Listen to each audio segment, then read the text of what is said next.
What's up, boss? This is Abraham's wallet. We span the gap between the austerity of obedience to God and the prosperity rising from faithfulness. Run your home and your dough like a biblical boss. Hi everybody, welcome to Abraham's Wallet. I'm in my home's schoolroom, our little family schoolroom here. And what we're going to do today is something fun that we've done before, which is just as you're maybe trying to look fast at what's in our schoolroom, we think it's pretty instructive to take tours of people's homes who have intentionally set their home up as a place to develop kingdom thinking and to develop a vision inside their own families for something that's Abrahamic and multi-generational. And we've done that a couple of times, and I'm very excited today to have you go on a tour with Justin Wolfenberg. He's an old friend of mine, a Cincinnati guy, and he let us a couple of weeks ago walk around his property as he shared his heart and mind about why they've made the decisions they have with their home. So I think you're going to really enjoy looking around Justin's property. He is one of a kind. So here we are with Justin Wolfenberg. All right, so here we are on a nice little suburban street. We're not really in the suburbs. We're in the middle of Cincinnati. We're on a suburban street, and then you come to this property of yours, which as we start exploring it, we'll see kind of feels like we're in the country. You have a little bit of a land. How much land do you have here? About an acre and a half, yeah. Okay, so what we're gonna see, which I'm excited to show everybody today, is how Justin has made he's a very intentional, strategic man here. And he's made some decisions about the way that he's putting his household together, physical space, because the physical space really matters, right? Yes, it does. Give us the foundation on which your physical property sits. Yeah, when we think about this house, we think about being like a mission central house. Like this is the Master home base Chief here. Yeah, this is my youngest, John Daniel. He just turned 6, spending grandma and grandpa's birthday money.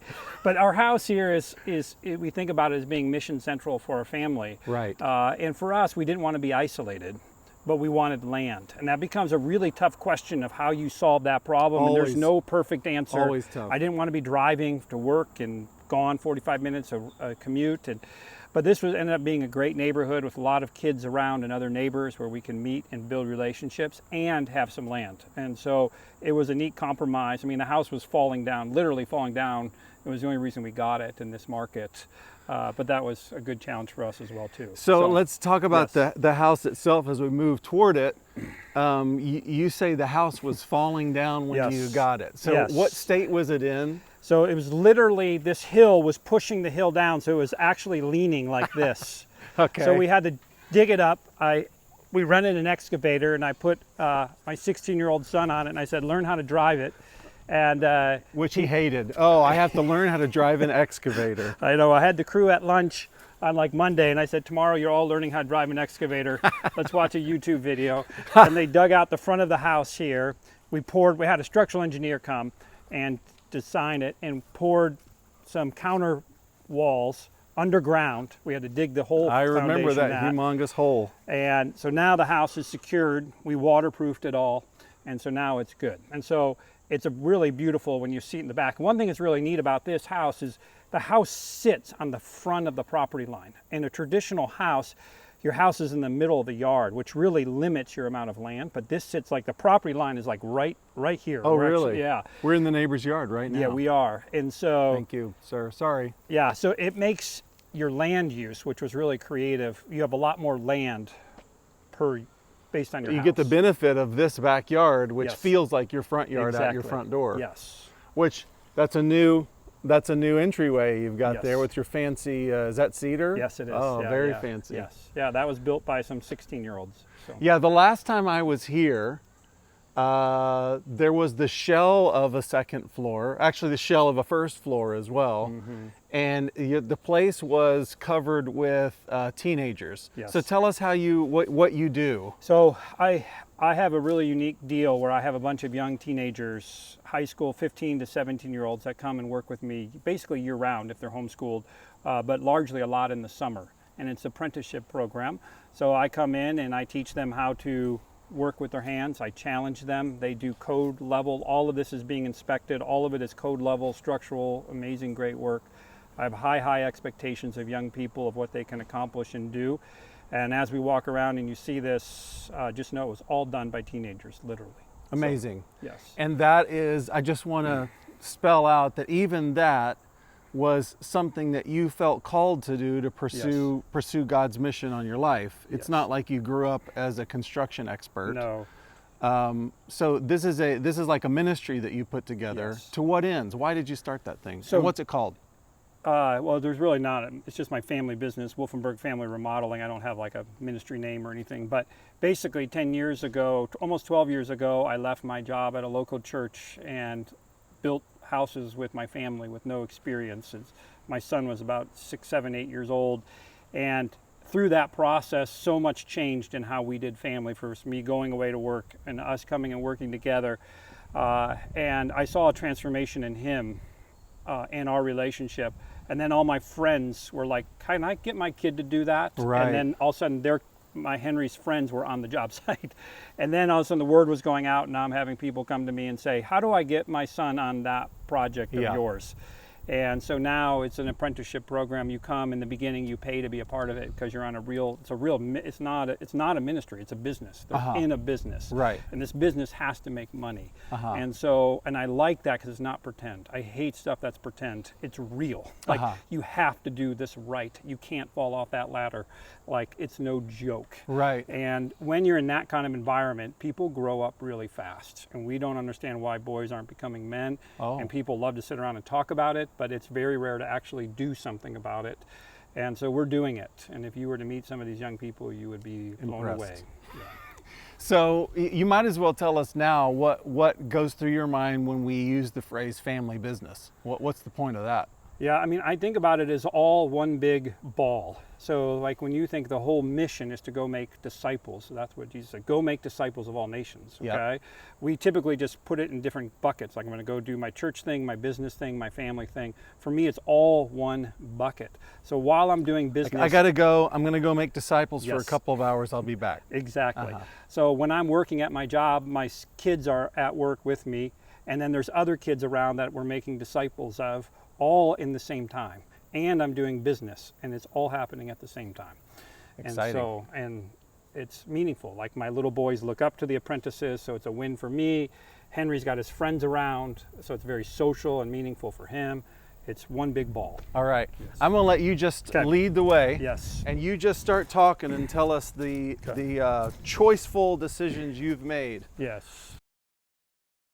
We're going to see where your family lives, which is on this property. Yes. But they're not living in the future home yet. Not yet. So we're looking at the future living space of your home. Exactly. So we're seeing decisions that are starting to be made. So you're going to tell us about this wood burning stove. Yeah, we've got a wood burning stove. One of the things it's like if you think about what you'd want to do for vacation, and then you spend 48 weeks of the year earning it for this 1 week where you end up fighting half the time anyways. I started thinking about like, what do I really like? And I loved being around a wood burning stove and a fire. And so I'm like, well, what if I just brought that into my home every day? And so I brought that into the house. And I really wanted my kids to materially participate in the business or of making the house get warm, right? Yeah. It's like, how does you go, Dad, the thermostat's not working, Click. click. And so they have no concept of how that connects. So my whole family contributes to making the house warm. They help chop down the trees. They help carry the wood. They help throughout the winter, they have to go get the wood. Everyone's got a requirement every week of how much wood they need to bring in. So we all work together to heat the house. And it's really centrally gathers our family together. So when I also think about this is like either the bedrooms upstairs won't be heated in the winter. So you sleep well under some covers and some blankets, but you don't hang out there. Everything is drawn around this. There's no central heating. There is central heating in the house. because of the Airbnb, and if we ever needed a backup, but we won't use it. It'll be zoned. So in the winter, we will only use this to heat this whole house. Yes. So it'll be mainly the living room, kitchen, and eating area. Correct. And does school happen in any of these areas? Yes. So we've got a kind of a kitchen here, which is a normal kitchen. We like the big islands, so people can all be cooking together. Yeah, we like the island. Yes.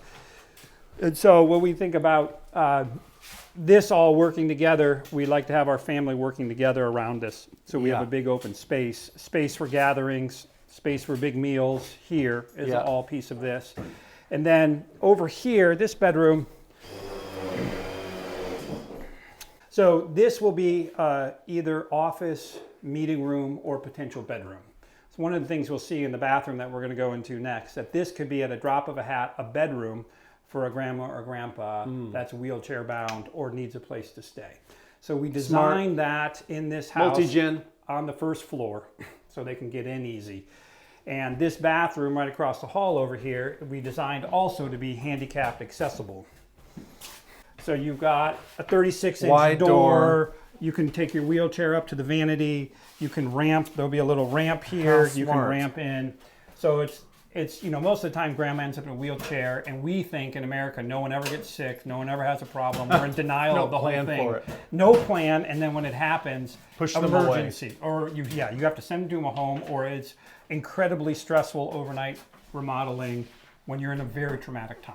Unless you plan ahead for it, and then it's not a trauma. Yeah, we plan for you. Yes. No problem. Yes, that's fantastic. Yes, and in the meantime, you're thinking that could be an office, and this will be the half bath for whoever is here on the first floor. Yeah. Okay. Yeah. So that could be that'll be a school room, office room, meeting room, and until we need it as a bedroom. Great. Yeah.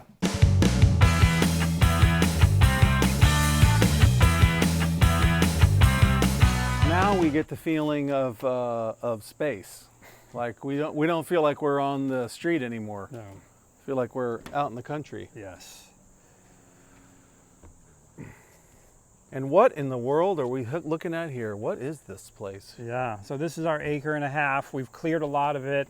We've chopped down a lot of trees, and some of the old houses over there in a pile for wood. We've got goats, chickens, dogs, cat out here. We've got a swing. You'll see all the neighborhood kids will come down here on the swing. That becomes a very kind of a tractor whole deal. How about the animals? The neighborhood kids? They love it. Yeah. So we've already had like neighborhood open houses, and we say come see the goats, and we've met almost a good chunk of our neighbors. We've built relationships here really, really quickly. It's been really meaningful. And so the animals, when you think of the animals, especially the chickens are one thing. We started with chickens, and we did that for one of the same reasons we did the wood burning stove, was I wanted my kids to contribute to the household and feel what real life is like. Like, where does food come? Kroger? Well, yeah, yes and no, but it had to go somewhere first. Yes. And so each of my kids has taken a turn. I think this is going to be Thomas's first winter, taking care of the chickens all winter long. And it's been a rite of passage in our family that do it for a winter. Rain or shine, freezing cold or not, you take the axe out, you have to axe up the water so you can put it in there, and it becomes something you see them. I love watching their character develop, because when they start it, they're moaning and whining, and by about like December or January, they just do it. Because they know me, I'm pretty tough. It's not going to help you. Yeah. The whining's not going to help anything. Yeah, you're going to do it the easy way or the hard way, but you're going to do it. It's sort of kind of the motto around here. And so they work through that, and their character is way different at the end of that, and they can do it all winter long. The goats, on the other hand, have been a more neater experiment. My wife came to me on Mother's Day. She goes, I want a goat for Mother's Day. I almost fell over, but I kept it together. I mean, a lot of wives say that to their husbands. I was like, ring. Yeah. There's a lot I was willing. Like, I was spa day or goat. Yeah. So we did. We got a goat, and so the initial thing is because I love my wife, and I wanted her to feel loved, and so we got it, and it turned out to be really neat. Especially for my girls, really got into it. And so Adria, who's here today, loves animals. She's not designed to be a scholar, but she's a genius when it comes to animals. Awesome. She'll go down there and lay with the goats. She can give the goats shots. She can peel their eyelids back. She's fearless around animals and really intuitive. Interesting. And so you've got a kid that if she was in a normal school setting, she would be struggling. but she has a place where she feels alive and is thriving and is successful and has a vision and purpose for her life. And I think sometimes when you think about your household, you know, you might have 2 or 3 giftings represented by mom or dad, but if you have a lot of kids, that needs to start spreading out. Right. And if only thing that's celebrated in your house is football and accounting, then maybe 1 or 2 kids might fall into that and be successful. But I'm not an animal person, you know, but my kids are. That's great. Right? And so I think we're too narrow, and we don't realize that our architecture will only support 1 or 2 values. And so when your household expands like this, there's more places for them to come in. And okay, so you gave the example of your wife asked for the goat, and you found giftedness in your daughter that way. But can you give us any tips on how do you generously expand the vision of your home as your children are coming of age and you recognize tendencies in them that you don't have? How can you make space for those gifts? Yeah, that's a good thing. Like, I'll give another example. So I think you really have to have you're comfortable in what you're good at. I like, you know, teaching and pastoring. Yeah. I'm not comfortable in the prophetic world in general. But if you read the Bible, it's all over the Bible. Yeah. So you have to be like, okay, this can't be about me. And so we would bring in other people that were very prophetic. And I watched my daughter Layla just flourish in this thing. And so that actually had to, in some way or another, be sort of outsourced, or we had to be in community with other people who were flourishing in these kind of things, and not in my little cell group that's only focused on one thing. So you have to be exposed to these other things where you flourish. And so sometimes you need to bring in outside people to help. So my daughter's being mentored by people who are outside of our family in that. And there's things you just can learn, like goats. We just learned how to do that and expanded our territory. You know, we started with chickens, right? We didn't start with the hard goats. You kind of build your way up to these things as you're going. We watched Adria do well with the chickens, and we're like, well, there's something going on there. And so she would ask, she would rather go feed the chickens in January than cook eggs in the morning. So it was like, okay, there's something happening. Just an observation, really interesting. Two things. One is that I think some people think of, well, we could take on chickens. That's kind of the hipster homesteading move. You're not thinking, well, chickens will provide us with eggs year round and maybe get us some meat in the fall or something. You're thinking, this is the right thing for growing my family and for training them. I think that's a really significant difference. And the second thing is, you and I are talking later about the role of father as pastor and putting the modern idea of pastor out of business and replacing him with the father. But I just want to observe that you seem to think that the Ephesians 4:13 picture of the 5-fold giftings, you seem to think that it's cognizant on you to bring those giftings underneath your roof. And say, if there are a multiplicity of these gifts and I don't have them all, I have to go find these guys and bring them in for my family to have the fullness of exposure to the kingdom, which is super foreign to most people. They're like, well, I'm crossing my fingers that the local church does a good job at that, and if they don't, well, what can I do? But you're saying I'm taking ownership for exposing my family to those things. Okay, last time I was here, Henry and his teenage friends were bashing out brick, cutting brick. And this was, 9 feet from the ground. And now we're standing on this beautiful deck here. Trex, good material here. So tell me what you envision for this deck. Yeah, one thing small but simple is if you can take your deck, if you're thinking about building a home, and you can put a roof over it, you know, and we added that roof because it expands the amount of time. So I meet with guys in the morning, and so Tuesday morning I was out here having a meeting with a young guy that I was working with. That's just a simple little thing, but it goes. That's my next move. We've got a deck that's limited because weather will limit your use of my beautiful big deck that opens out into forest, and it's like I get frustrated when we can't use it. So that's a great tip. But that's it. It's gathering, family meals, anything you can imagine you would typically use a deck for. So you can imagine a table out here? Okay.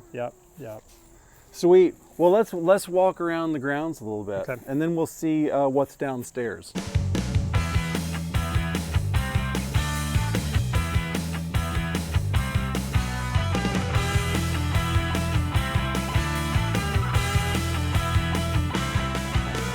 want to keep your chickens alive, you need outside dogs. So all of our animals have a job. They're not for my felt needs, although we enjoy them.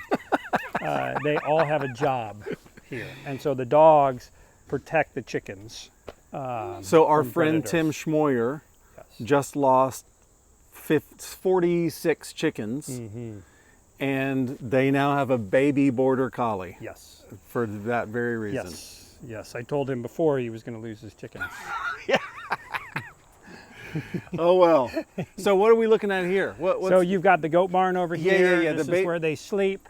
And oh, they come in here every night. They come over they'll here. come in over here. There's some more goats over there. I'm hoping that it's a child's job to bring them into this. Adria does it a lot. Okay. My wife does it a lot. Yeah.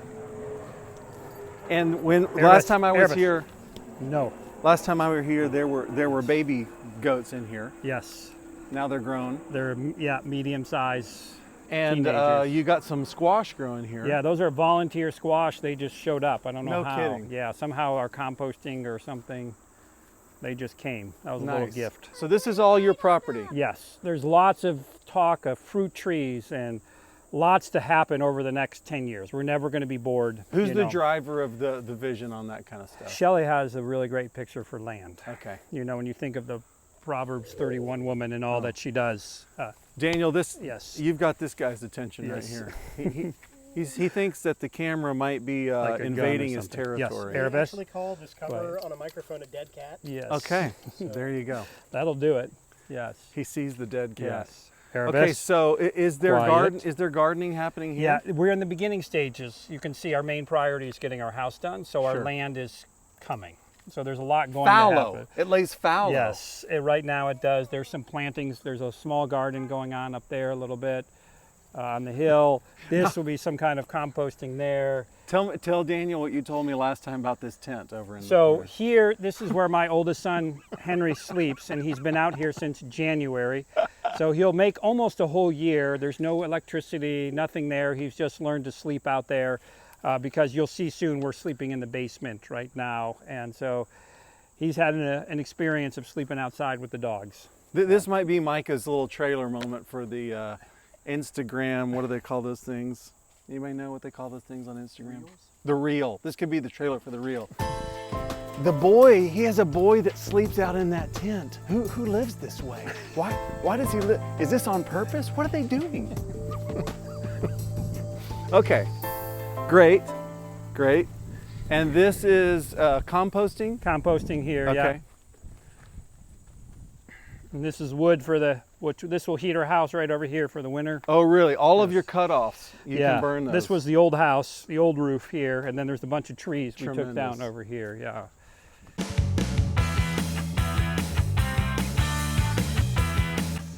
Nice fence here, Yeah, built by children. yep. Good.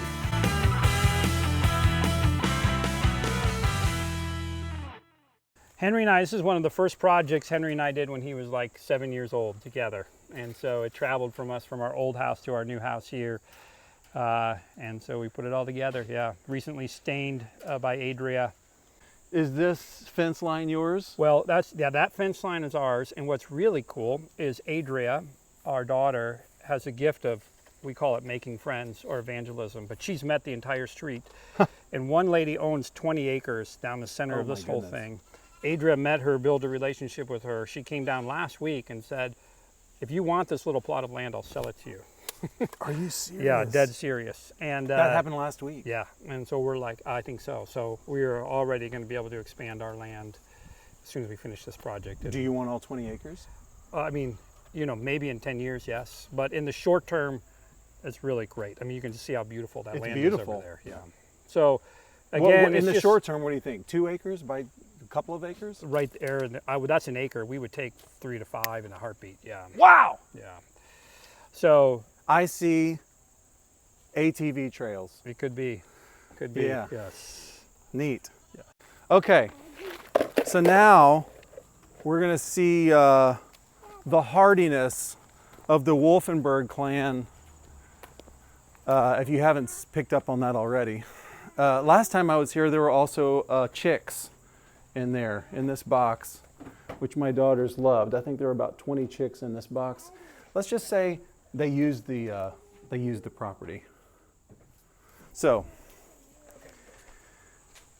around this corner, underneath this new deck, here on this ground floor, but from the front door it's the basement, but around the corner it's the ground floor, is this living space. First of all, tell us what's the future of this space? So what's going to be down here, we're living here now. So we bought the house, we finished the basement, it was like a dungeon, we finished it all out, and then so we're living here now, but it's going to be an Airbnb. And there's a couple reasons we're doing that. One, it allows us to have a home-based business where everybody's involved. So my wife and kids will all be involved in the business. It allows us to practice hospitality, so we're always open and ready for people to be coming in. We kind of think it's a gift to live isolated where no one watches us. It's actually miserable. It's like much more healthy. If you think about human history, you were in a tent next to someone. You couldn't hide your arguments from your wife. You couldn't hide how you scream at your kids. You know, it was very public. And so, anyways, that's not the reason we're doing it, but it's one of the benefits of always having people around. It's a built-in accountability system. We're going to be doing hospitality, always greeting and welcoming people. Even when we don't want to talk to people, we'll be talking to people, you know. And with people who want to come and visit. So anyone hearing this says, I want to learn more about how you live this way. I want to learn more about this way of life and way of family and what God says about these. Come, we'll host you here for a weekend. Keep the revolving door going. Yes. It's Keep people open. coming through. Yes. And it's a business in the sense that will pay for this whole house. So it's an asset. We're not building our own little paradise that's going to put us in debt forever, although it's very expensive right now. I'm bleeding right now. Sure. I can't wait to get it done. Sure. So, but it will, over time, it'll be an asset for the home and pay for everything that we've done here. So it'll do two things. One, it'll be a business when people that you're not connected to want to come to the lovely city of Cincinnati. Yes. As tourists. But when you have people that come in or you want to host, it can also do that for you. Absolutely. And do you think that hospitality is an option if you're a kingdom family? I don't think so. Oh. Yeah. Oh. You see commands like Yes. in Romans 12 that we have to practice hospitality for Yes. kingdom men? Yes. Oh, okay.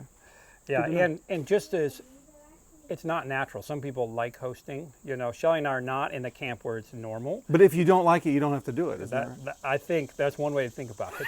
But I think you let the Bible shape who you are. Correct. And there you go. you don't base things on if you like it or feel good about it. So My man. we are saying that's part of a kingdom culture. We need to grow in that. Amen. And so it's been great. We've come a long way. We still have a long way to go, but we've come a long way from Yeah. where we were 10 years ago. And you might could tell people when they stay in the Airbnb, if they'll get up at 4, they could also break up the ice for the chickens. They could, yeah. They could be an experiential thing. Yeah. And a small thing, but this, you know, from the American government likes business tax write-offs. This is really a wise decision from a tax standpoint. It's true. And It's so- true. I never think of like jobbing the system when it comes to taxes. I think our government has been set up to reward certain behaviors. Yes. And if we just walk in those ways, then accept the rewards that have been set up for you. So like tax write-off for a portion of your home, great, do it. And the animals, because they're part of the experience. And so it becomes, Radical. it's, you know, lots and lots of different things. So, Smart. Yeah. Here we are. This is the present home. Yes. I'm going to scrape off some dirt out Yeah. here. So here's where we are. We're living in about 750 square feet for 8 of us right now. So here's our table that we built, actually, Henry and I, and Shelley helped finish it. It's an old electric school table.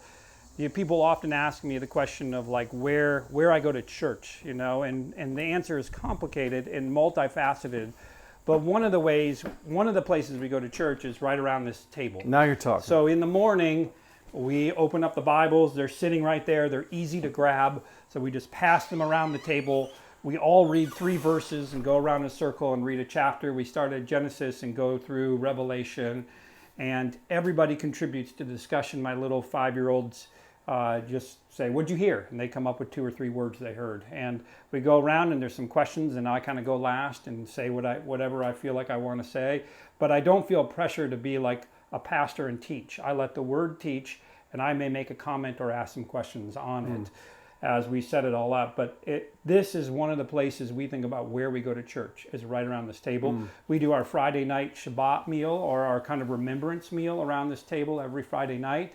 And it becomes a very special place. And I like thinking about having your table being a place you go to church at.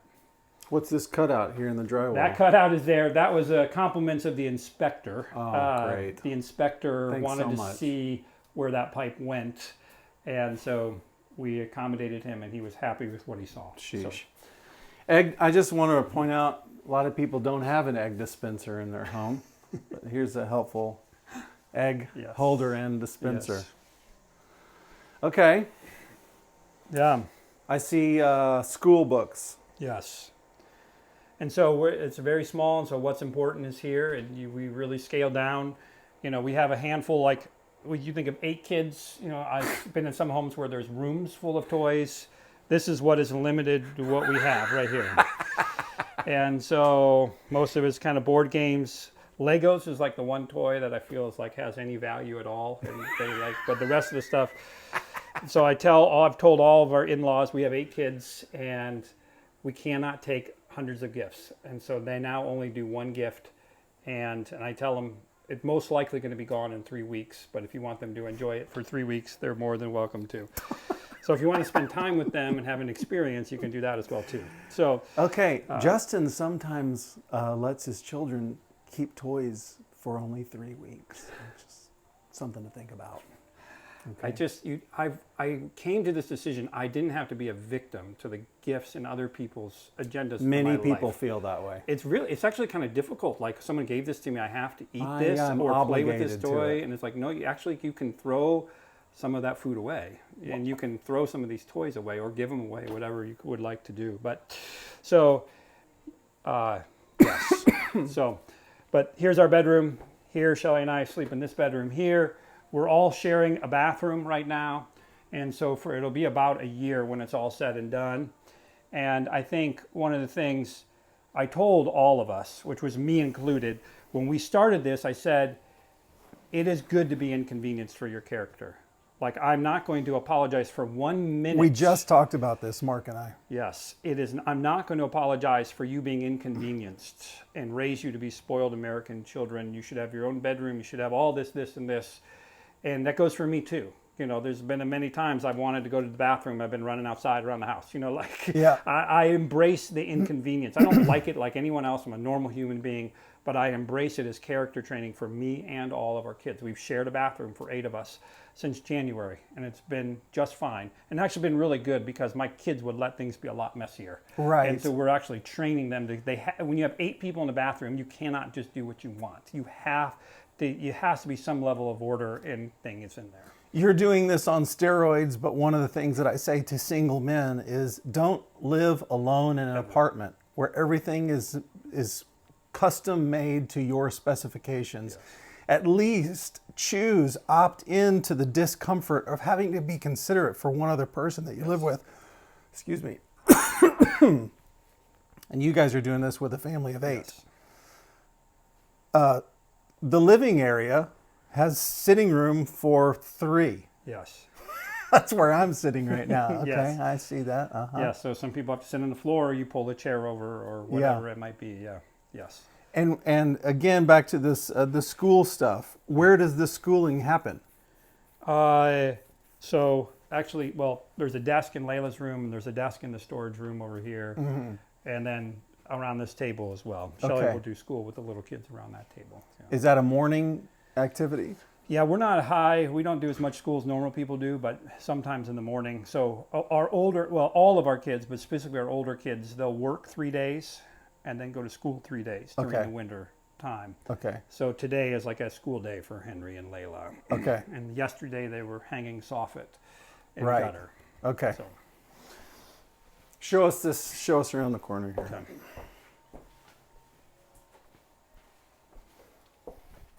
So there's 2 of the girls stay in here. Right. That turns on the closet light there. Girls' bed, desk, girls' bed, 20 inches from the ceiling. Here's the bathroom we're sharing with Yeah. the washer and dryer. Yes.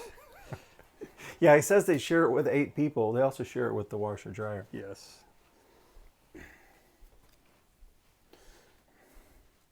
Which will stay. Yes, When so it's that'll an be all part of the Airbnb and all designed for that. And so here's where the 6 and 7-year-olds sleep here, and then my other daughter, Anaya, sleeps over here.